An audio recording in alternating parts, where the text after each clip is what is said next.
ನಮಸ್ಕಾರ ವೀಕ್ಷಕರೇ, ರಾಜ್ಯದಲ್ಲಿ ಯುಗಾದಿ ರಾಜಕಾರಣ ಭಾರಿ ಸದ್ದು ಮಾಡ್ತಾ ಇದೆ. ಮೂರೂ ಪಕ್ಷದಲ್ಲೂ ಮುಂದಾಗುವ ಬೆಳವಣಿಗೆ ಬಗ್ಗೆ ಹೊಂಚು ಹಾಕಿ ಕಾಯ್ತಿದ್ದಾರೆ. ಯುಗಾದಿಯ ನಂತರದಲ್ಲಿ ಆಗುವ ಸುದೀರ್ಘ ರಾಜಕೀಯ ಬೆಳವಣಿಗೆಗೆ ನವೆಂಬರ್ವರೆಗೂ ಅವಧಿ ಇದೆ. ಈ ಅಂತರದಲ್ಲಿ ಏನ್ ಬೇಕಾದರೂ ಆಗಬಹುದು ಅನ್ನೋದು ರಾಜಕೀಯ ಪಂಡಿತರ ಲೆಕ್ಕಾಚಾರ. 56 ಶಾಸಕರ ರಾತ್ರಿ ಕ್ರಾಂತಿ ಹೊಸ ರಾಜಕೀಯ ವಿಪ್ಲವಕ್ಕೆ ಮುನ್ನುಡಿ ಬರೆದಿದೆ. ಈ ಕ್ರಾಂತಿಯ ಹಿಂದೆ ಡಿಕೆ ಅವರಿದ್ದಾರೆ ಅಂತಲೇ ಚರ್ಚೆ ಆಗ್ತಿರುವಂಥದ್ದು. ಹೈಕಮಾಂಡ್ಗೆ ಪಕ್ಕಾ ಲೆಕ್ಕ ಕೊಟ್ಟು ಸಂದೇಶವನ್ನು ರವಾನಿಸಿದ್ರ ಅನ್ನುವ ಅನುಮಾನ ಮೂಡ್ತಾ ಇದೆ. ವಿಪಕ್ಷದಲ್ಲಿನ ಬಿರುಕು ಡಿಕೆ ಅವರಿಗೆ ವರದಾನ ಆಗ್ತಿದ್ಯಾ? ಅಂದರೆ ಯತ್ನಾಳ್ ಮತ್ತು ಯಡಿಯೂರಪ್ಪ ಕುಟುಂಬದ ನಡುವಿನ ಜಟಾಪಟಿ ಡಿಕೆ ಅವರನ್ನ ಹಿರಿ ಹಿಗ್ಗಿಸ್ತಾ ಇದೆ.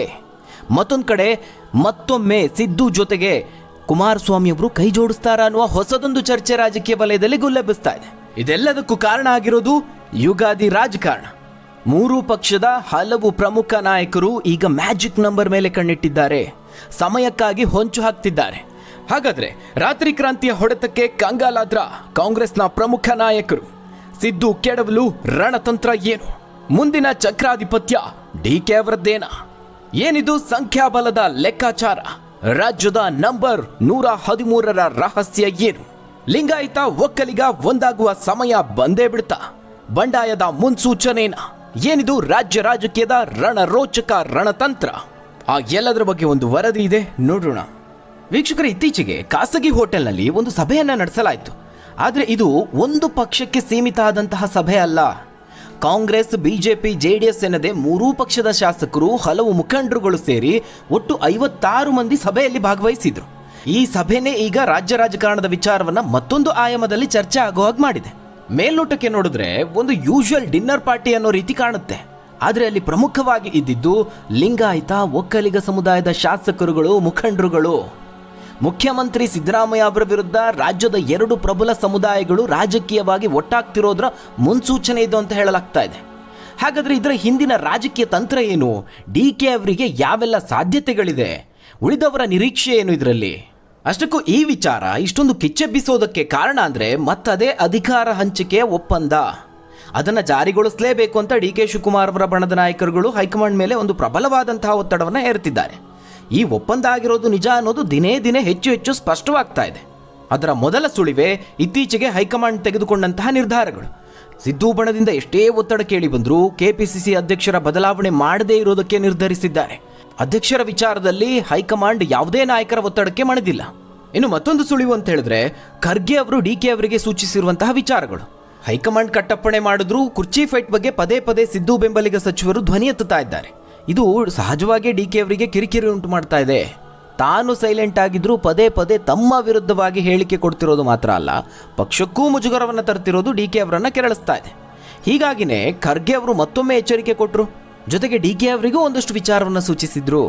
ಈ ವಿಚಾರದಲ್ಲಿ ಆತರಪಟ್ಟು ಯಾವುದೇ ನಿರ್ಧಾರವನ್ನು ತೆಗೆದುಕೊಳ್ಳೋದು ಬೇಡ, ಕೆಲವು ತಿಂಗಳು ಕಾಯಲೇಬೇಕು ಅಂತ ಸೂಚನೆಯನ್ನು ಕೊಟ್ಟಿದ್ದಾರೆ ಅನ್ನೋ ಸುದ್ದಿ ಇದೆ. ಹೀಗಾಗಿನೇ ಹೈಕಮಾಂಡ್ ತನ್ನ ಪರವಾಗಿದ್ದಾರೆ ಅನ್ನೋದನ್ನು ಅರ್ಥೈಸಿಕೊಂಡೆ ವಿರೋಧಿಗಳ ವಿರುದ್ಧವಾಗಿ ಡಿಕೆ ಅವರು ಸಾಫ್ಟ್ ಆಕ್ರಮಣಕ್ಕೆ ಮುಂದಾಗಿದ್ದಾರೆ.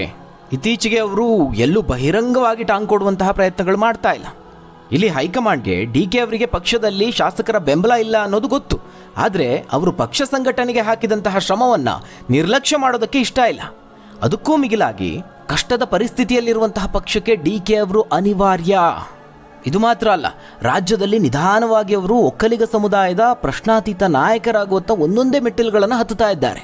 ಈ ವಿಚಾರ ರಾಜ್ಯದಲ್ಲಿ ಕಾಂಗ್ರೆಸ್ ಪಕ್ಷವನ್ನು ಇನ್ನಷ್ಟು ಬಲಪಡಿಸೋದಕ್ಕೆ ಬಹಳ ಪಾಸಿಟಿವ್ ಆಗಿರುವಂತಹ ಅಂಶ. ಇದೆಲ್ಲವನ್ನ ಗಮನದಲ್ಲಿಟ್ಕೊಂಡೇ ಹೈಕಮಾಂಡ್ ಡಿಕೆ ಪರವಾಗಿ ನಿಂತಿದೆ. ಅದರ ಜೊತೆಗೆ ಒಂದು ಆತಂಕನೂ ಇದೆ. ಅವರು ಇತ್ತೀಚೆಗೆ ಹಿಂದುತ್ವಕ್ಕೆ ಹತ್ತಿರ ಆಗ್ತಿದ್ದಾರೆ ಅನ್ನೋದು, ಅದಕ್ಕೆ ಪೂರಕವಾದಂತಹ ಅವರ ನಡೆಗಳು ಎಲ್ಲೋ ಒಂದು ಕಡೆ ಹೈಕಮಾಂಡ್ಗೆ ಒಂದು ಸಣ್ಣ ಆತಂಕವನ್ನು ಮೂಡಿಸಿರೋದಂತೂ ನಿಜ.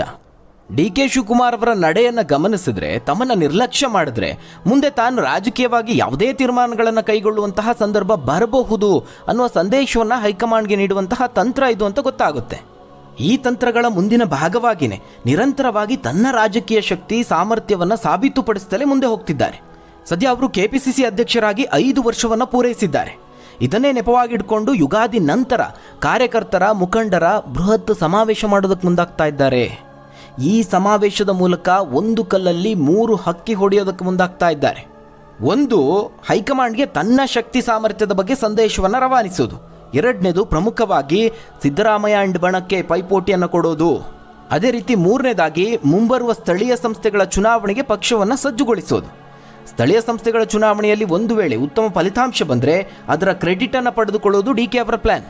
ಈ ಎಲ್ಲ ಬೆಳವಣಿಗೆಗಳ ಮಧ್ಯೆನೇ ಈ ಬೆಂಗಳೂರಿನ ಸಭೆ ನಡೆದಿರುವಂಥದ್ದು. ಮೂರೂ ಪಕ್ಷಗಳ ಒಕ್ಕಲಿಗ ಮತ್ತು ಲಿಂಗಾಯತ ಶಾಸಕರು ಹಾಗೆ ಪ್ರಮುಖ ಮುಖಂಡರ ಸಭೆ ರಾಜ್ಯ ರಾಜಕೀಯದಲ್ಲಿ ಸಂಚಲನವನ್ನು ಮೂಡಿಸಿದೆ. ನಿಧಾನವಾಗಿ ಸಿದ್ದರಾಮಯ್ಯ ಅವರ ವಿರುದ್ಧ ಪ್ರಬಲ ಸಮುದಾಯಗಳು ಒಟ್ಟಾಗ್ತಿರೋದ್ರ ಮುನ್ಸೂಚನೆ ಇದು. ಯಾಕಂದರೆ ಹಲವು ದಿನಗಳವರೆಗೆ ಅಧಿಕಾರ ಇಲ್ಲದೆ ಇರೋದನ್ನು ಈ ಪ್ರಬಲ ಸಮುದಾಯದ ನಾಯಕರುಗಳು ಸಹಿಸೋದಿಲ್ಲ. ನಾವು ಇತಿಹಾಸವನ್ನು ನೋಡಿದ್ರೂ ಸಹ ರಾಜ್ಯದಲ್ಲಿ ಪ್ರಬಲ ಸಮುದಾಯಗಳ ಅಧಿಕಾರದ ಪ್ರಾಬಲ್ಯವನ್ನು ನಾವು ಗಮನಿಸಬಹುದು. ಸದ್ಯ ಅಧಿಕಾರ ಅಹಿಂದ ಕೈಯಲ್ಲಿದೆ. ಇದನ್ನು ಪ್ರಬಲ ಸಮುದಾಯದ ನಾಯಕರು ಸಹಿಸೋದಿಲ್ಲ. ಅಧಿಕಾರ ಇಲ್ಲದೆ ಕೂರೋದಕ್ಕೆ ಅವರು ಸಹ ತಯಾರಿಲ್ಲ. ವೀಕ್ಷಕರೇ, ಈ ರಾತ್ರಿ ಕ್ರಾಂತಿಯ ಮುಖ್ಯ ವಿಚಾರಕ್ಕೆ ಬಂದರೆ, ಈ ಶಾಸಕರ ಸಭೆಯನ್ನು ಏರ್ಪಾಡು ಮಾಡಿದವರು ಯಾರು ಅಂತ ಕೇಳಿದ್ರೆ ಕಾಂಗ್ರೆಸ್ನಲ್ಲಿ ಡಿ.ಕೆ. ಅವರಿಗೆ ಆಪ್ತರಾಗಿರುವ ಶಾಸಕ ವಿನಯ್ ಕುಲಕರ್ಣಿ ಅವರು. ಅಲ್ಲಿ ಮೀಸಲಾತಿ ವಿಚಾರದ ಬಗ್ಗೆ ಚರ್ಚೆ ಆಗಿದೆ, ಅಧಿಕಾರ ಹಂಚಿಕೆ ವಿಚಾರದ ಬಗ್ಗೆನೂ ಚರ್ಚೆ ಆಗಿದೆ.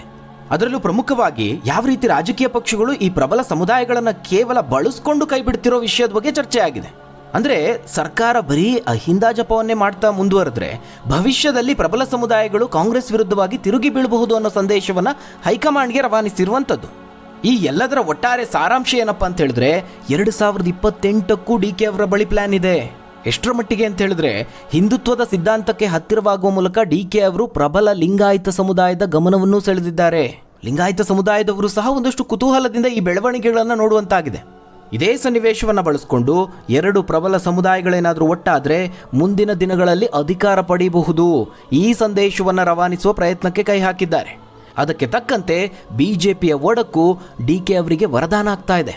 ಬಿಜೆಪಿ ಲಿಂಗಾಯತರ ಮತ ಬ್ಯಾಂಕ್ ಮೇಲೆ ಸಂಘಟಿತವಾಗಿರೋದು. ರಾಜ್ಯ ಬಿಜೆಪಿಯಲ್ಲಿ ಏನಾಗ್ತಿದೆ ಅನ್ನೋದು ನಿಮ್ಮೆಲ್ಲರಿಗೂ ಗೊತ್ತು. ಯತ್ನಾಳ್ ಮತ್ತು ಯಡಿಯೂರಪ್ಪ ಕುಟುಂಬದ ನಡುವಿನ ಜಗಳ ಏನಿದೆ ಅದರಿಂದಾಗಿ ಬಿಜೆಪಿ ದಿನೇ ದಿನೇ ದುರ್ಬಲ ಆಗ್ತಾ ಇದೆ. ಇದು ಡಿ.ಕೆ. ಅವರಿಗೆ ವರದಾನ ಆಗಿದೆ. ಅಲ್ಲಿಗೆ ಡಿ.ಕೆ. ಅವರ ಮುಂದೆ ಭರಪೂರ ಆಯ್ಕೆಗಳು ಸಿಕ್ಕಂತಾಯಿತು.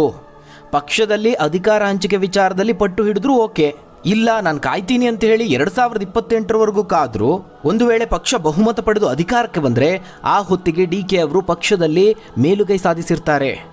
ಅಥವಾ ಇದ್ಯಾವುದೂ ಆಗದೆ ಅಧಿಕಾರ ಹಂಚಿಕೆಗೆ ಈಗ ಪಟ್ಟು ಹಿಡಿದು ಒಂದು ರಾಜಕೀಯ ವಿಪ್ಲವಕ್ಕೆ ಏನಾದರೂ ಕಾರಣ ಆದರೆ ಆಗಲೂ ಸಹ ಮೂರೂ ಪಕ್ಷಗಳ ಒಕ್ಕಲಿಗ ಲಿಂಗಾಯತ ಶಾಸಕರ ಬೆಂಬಲವನ್ನು ಪಡೆದು ಸಾಮರ್ಥ್ಯವನ್ನು ಸಾಬೀತುಪಡಿಸಿದ್ರು ಅದಕ್ಕೂ ಅವಕಾಶವನ್ನು ಸೃಷ್ಟಿ ಮಾಡಿಕೊಂಡಂತೆಯೂ ಆಗಿದೆ.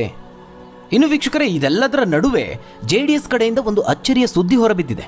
ದೇವೇಗೌಡರ ನೇತೃತ್ವದ ಜಾತ್ಯತೀತ ಜನತಾದಳ ದಿನೇ ದಿನೇ ದುರ್ಬಲ ಆಗ್ತಾ ಇದೆ. ವಿಧಾನಸಭೆಯಲ್ಲಿ ಪ್ರತಿಪಕ್ಷವಾಗಿದ್ದರೂ ಸರ್ಕಾರದ ವಿರುದ್ಧವಾಗಿ ಗಟ್ಟಿಯಾಗಿ ಪ್ರತಿಭಟಿಸ್ತಾ ಇಲ್ಲ. ಇನ್ನು ಕುಮಾರಸ್ವಾಮಿ ಅವರು ಕೇಂದ್ರದಲ್ಲಿ ಮಂತ್ರಿಯಾಗಿದ್ದರೂ ಆಡಳಿತದಲ್ಲಿ ಸಕ್ರಿಯರಾಗಿ ಕಾಣಿಸ್ತಾ ಇಲ್ಲ. ಅವರ ಬಿಜೆಪಿ ಜೊತೆಗಿನ ಸ್ನೇಹ ಯಾಕೋ ಸರಿ ಬರ್ತಿಲ್ವೇನೋ ಅನ್ನೋ ರೀತಿಯಲ್ಲಿದೆ. ಅಂದರೆ ಒಂದು ರೀತಿ ಅಸಹಾಯಕರಾಗಿ ಕಾಣಿಸ್ತಾ ಇದ್ದಾರೆ. ಇತ್ತೀಚಿನ ಅವರ ನಡೆಗಳನ್ನು ನೀವು ಗಮನಿಸಿರ್ಬೋದು. ಈ ಕಾರಣದಿಂದಲೇ ಅವರು ಮುಖ್ಯಮಂತ್ರಿ ಸಿದ್ದರಾಮಯ್ಯ ಅವರ ವಿಚಾರದಲ್ಲಿ ತಮ್ಮ ನಿಲುವನ್ನು ಬದಲಾಯಿಸಿಕೊಂಡು ಮೆತ್ತಗಾಗಿದ್ದಾರೆ. ಒಂದು ವೇಳೆ ಕಾಂಗ್ರೆಸ್ನಲ್ಲಿ ಈ ಅಧಿಕಾರ ಹಂಚಿಕೆ ವಿವಾದ ಒಂದು ದೊಡ್ಡ ಸಮಸ್ಯೆಯಾಗಿ ಪರಿಣಮಿಸಿದರೆ, ಮುಂದಿನ ದಿನಗಳಲ್ಲಿ ಬಿಕ್ಕಟ್ಟು ಉಂಟಾದರೆ ಆಗ ಆ ಪರಿಸ್ಥಿತಿಯ ಲಾಭ ಪಡೆದು ಕಾಂಗ್ರೆಸ್ನ ಸಿದ್ದರಾಮಯ್ಯ ಅವರ ಗುಂಪಿನ ಜೊತೆಗೆ ಸ್ನೇಹವನ್ನು ಬೆಳೆಸುವ ಆಲೋಚನೆ ಕುಮಾರಸ್ವಾಮಿ ಅವರದ್ದ? ಈ ರೀತಿಯ ಒಂದು ಚರ್ಚೆ ರಾಜಕೀಯದಲ್ಲಿ ಕೇಳಿ ಬರ್ತಾ ಇದೆ. ಅದಕ್ಕೆ ಸಾಕ್ಷಿ ಎಂಬಂತೆ ಸಿದ್ದರಾಮಯ್ಯ ಅವರ ವಿಚಾರದಲ್ಲಿ ಮೆತ್ತಗಾಗಿದ್ದಾರೆ, ಡಿ.ಕೆ. ಅವರನ್ನು ತೀವ್ರವಾಗಿ ವಿರೋಧಿಸ್ತಾ ಇದ್ದಾರೆ. ಇನ್ನು ಬಿಜೆಪಿಯ ಲೆಕ್ಕಾಚಾರ ಏನು? ಬಿಜೆಪಿಯ ಸದ್ಯದ ಪರಿಸ್ಥಿತಿನೂ ಜೆಡಿಎಸ್ ರೀತಿಯಲ್ಲೇ ಇದೆ. ಅಂತಹ ಪ್ರಬಲವಾದಂತಹ ವಿಪಕ್ಷ ಅನ್ನೋ ರೀತಿಯಲ್ಲಿ ಪ್ರತಿಭಟನೆ ಮಾಡ್ತಾ ಇಲ್ಲ. ಸರ್ಕಾರವನ್ನು ಕಟ್ಟಿ ಹಾಕೋದ್ರಲ್ಲಿ ವಿಫಲ ಆಗಿದೆ. ಎಷ್ಟೊಂದು ಅಸ್ತ್ರಗಳು ಸಿಕ್ತು. ಭ್ರಷ್ಟಾಚಾರದ ಆರೋಪ ಆಗಿರ್ಬೋದು, ಮೂಢ ಹಗರಣ, ರಾಜ್ಯದಲ್ಲಿ ನಡೆದಂತಹ ಕೊಲೆ ಸುಲಿಗೆ ಪ್ರಕರಣಗಳು, ಇದ್ಯಾವುದನ್ನು ಬಿಜೆಪಿ ಸರಿಯಾಗಿ ಬಳಸ್ಕೊಳ್ಳಿಲ್ಲ. ಅಷ್ಟೇ ಯಾಕೆ, ಸ್ವತಃ ಮುಖ್ಯಮಂತ್ರಿ ಸಿದ್ದರಾಮಯ್ಯ ಅವರು ಸದನದಲ್ಲೇ RSS ವಿರುದ್ಧವಾಗಿ ಹೇಳಿಕೆ ಕೊಟ್ಟರು. ಬಿಜೆಪಿಗರಿಗೆ ತಮ್ಮ ತಾಕತ್ತು ತೋರಿಸೋದಕ್ಕೆ ಸಾಧ್ಯ ಆಗಲಿಲ್ಲ. ಈ ಬಗ್ಗೆ RSS ಕೂಡ ತೀವ್ರವಾದಂತಹ ಅಸಮಾಧಾನ ಹೊರಹಾಕಿದೆ. ಇದು ಆಡಳಿತದ ವಿಚಾರದಲ್ಲಾದರೆ, ಇನ್ನು ರಾಜಕೀಯವಾಗಿ ಸಿದ್ದರಾಮಯ್ಯ ಅವರಿಗೂ ಬಿಜೆಪಿಯಲ್ಲಿ ಒಂದಷ್ಟು ಆಪ್ತ ಸ್ನೇಹಿತರಿದ್ದಾರೆ, ಇನ್ನು ಡಿ.ಕೆ. ಅವರಿಗೂ ಒಂದಷ್ಟು ಆಪ್ತರಿದ್ದಾರೆ. ಎಲ್ಲವೂ ನಿಂತಿರೋದು ಸಂಖ್ಯಾಬಲದ ಮೇಲೆ. ಮುಂದಿನ ದಿನಗಳಲ್ಲಿ ಎರಡೂ ಪಕ್ಷಗಳಲ್ಲಿ ನಡೆಯುವಂತಹ ಸಂಖ್ಯಾಬಲದ ಲೆಕ್ಕಾಚಾರ, ಬೆಳವಣಿಗೆಗಳ ಮೇಲೆ ಈ ರಾಜಕೀಯ ವಿದ್ಯಮಾನಗಳು ನಿಂತಿವೆ. ಹೀಗಾಗಿ ಒಟ್ಟಾರೆಯಾಗಿ ನೋಡಿದ್ರೆ ಮುಂದಿನ ದಿನಗಳಲ್ಲಿ ಬಿಜೆಪಿ ಕಾಂಗ್ರೆಸ್ ಪಕ್ಷಗಳಲ್ಲಿರುವಂತಹ ಅತೃಪ್ತರು ಒಂದೇ ವೇದಿಕೆಯಡಿ ಒಗ್ಗೂಡುವಂತಹ ಸಾಧ್ಯತೆಗಳಿದೆ. ಅಂದರೆ ಸಂಖ್ಯಾಬಲಕ್ಕೆ ಅನುಗುಣವಾಗಿ ತಮ್ಮ ತಮ್ಮ ರಾಜಕೀಯ ನಿಲುವುಗಳನ್ನು, ನಿರ್ಧಾರಗಳನ್ನು ಬದಲಿಸಿಕೊಳ್ಳಬಹುದು ಅನ್ನುವ ಸಾಧ್ಯತೆಯನ್ನು ತಳ್ಳಿ ಹಾಕುವಂತಿಲ್ಲ. ಇನ್ನು ಸಿದ್ದರಾಮಯ್ಯ ಅವರ ವಿಚಾರಕ್ಕೆ ಬಂದರೆ, ಅವರ ವಿರುದ್ಧದ ಮೂಢ ಹಗರಣಕ್ಕೆ ಸಂಬಂಧಪಟ್ಟಂತೆ ಜಾರಿ ನಿರ್ದೇಶನಾಲಯ ಹೂಡಿದ ಪ್ರಕರಣವನ್ನು ಹೈಕೋರ್ಟ್ ರದ್ದು ಮಾಡಿದೆ. ಇನ್ನು ಲೋಕಾಯುಕ್ತ ಕೂಡ ಅವರನ್ನು ಆರೋಪ ಮುಕ್ತ ಅಂತ ಘೋಷಿಸಿದೆ. ಇನ್ನು ಅವರ ಬಣದ ನಾಯಕರು ಸಿದ್ದರಾಮಯ್ಯ ಅವರೇ ಮುಂದಿನ ವರ್ಷವೂ ಬಜೆಟ್ ಅನ್ನು ಮಂಡಿಸ್ತಾರೆ, ಅವರೇ ಪೂರ್ಣಾವಧಿಗೆ ಸಿಎಂ ಅಂತ ರಾಜಣ್ಣ ಅವರು ಸಹ ಹೇಳಿಕೆಯನ್ನು ಕೊಟ್ಟರು. ಇನ್ನು ಇದಕ್ಕೆ ಪೂರಕ ಅನ್ನುವಂತೆ ಸಿದ್ದರಾಮಯ್ಯ ಅವರ ಪುತ್ರ ಯತೀಂದ್ರ ಅವರು ಕೂಡ ತಂದೆಯೇ 5 ವರ್ಷ ಪೂರ್ಣಾವಧಿಯನ್ನು ಪೂರೈಸ್ತಾರೆ ಅಂತ ಹೇಳಿಕೆಯನ್ನು ಕೊಟ್ಟಿರುವಂಥದ್ದು. ಅಲ್ಲಿಗೆ ಒಟ್ಟಾರೆಯಾಗಿ ನಾವು ನೋಡಿದ್ರೆ ಜಿದ್ದಾಜಿದ್ದಿ ಇನ್ನೂ ಬಾಕಿ ಇದೆ. ಇತ್ತೀಚೆಗೆ ನಡೆದಂತಹ ಲಿಂಗಾಯತ ಒಕ್ಕಲಿಗ ಮುಖಂಡರ ಸಭೆ ಇದಕ್ಕೆ ಮತ್ತೊಂದು ವೇದಿಕೆಯನ್ನು ಸಿದ್ಧಪಡಿಸಿದೆ. ಹೀಗಾಗಿ ನವೆಂಬರ್ ರಾಜಕಾರಣ ಒಂದು ಅಂಶದ ಮೇಲೆ ನಿಂತಿದೆ ಅಂತ ಹೇಳ್ಬೋದು. 2028ರ ಚುನಾವಣೆವರೆಗೆ DK ಶಿವಕುಮಾರ್ ಅವರು ಕಾಯೋದಕ್ಕೆ ಸಿದ್ಧರಿದ್ದಾರಾ ಅಥವಾ ಕಾಯೋದಕ್ಕೆ ಸಿದ್ಧರಿಲ್ಲದೆ ತಮ್ಮ ಶಕ್ತಿಯನ್ನು ತೋರಿಸ್ತಾರಾ ಅನ್ನೋದ್ರ ಮೇಲೆ ಎಲ್ಲವೂ ನಿರ್ಧಾರ ಆಗುತ್ತೆ ಅಂತ ಹೇಳ್ಬೋದು. ಅವರ ಈ ರಾಜಕೀಯ ಕಾರ್ಯತಂತ್ರದ ಮುಂದಿನ ಭಾಗ ಏನು ಅನ್ನೋದೇ ಸದ್ಯದ ಕುತೂಹಲ. ಹಾಗಾದರೆ ವೀಕ್ಷಕರೇ, ಈ ಬಗ್ಗೆ ನೀವೇನಂತೀರಾ? ರಾಜ್ಯದ ಮುಂದಿನ ಮುಖ್ಯಮಂತ್ರಿ ಯಾರಾಗಬಹುದು? ತಪ್ಪದೆ ನಿಮ್ಮ ಅನಿಸಿಕೆ ಅಭಿಪ್ರಾಯವನ್ನು ಕಮೆಂಟ್ ಮೂಲಕವಾಗಿ ತಿಳಿಸಿ. ಧನ್ಯವಾದಗಳು ವೀಕ್ಷಕರೇ.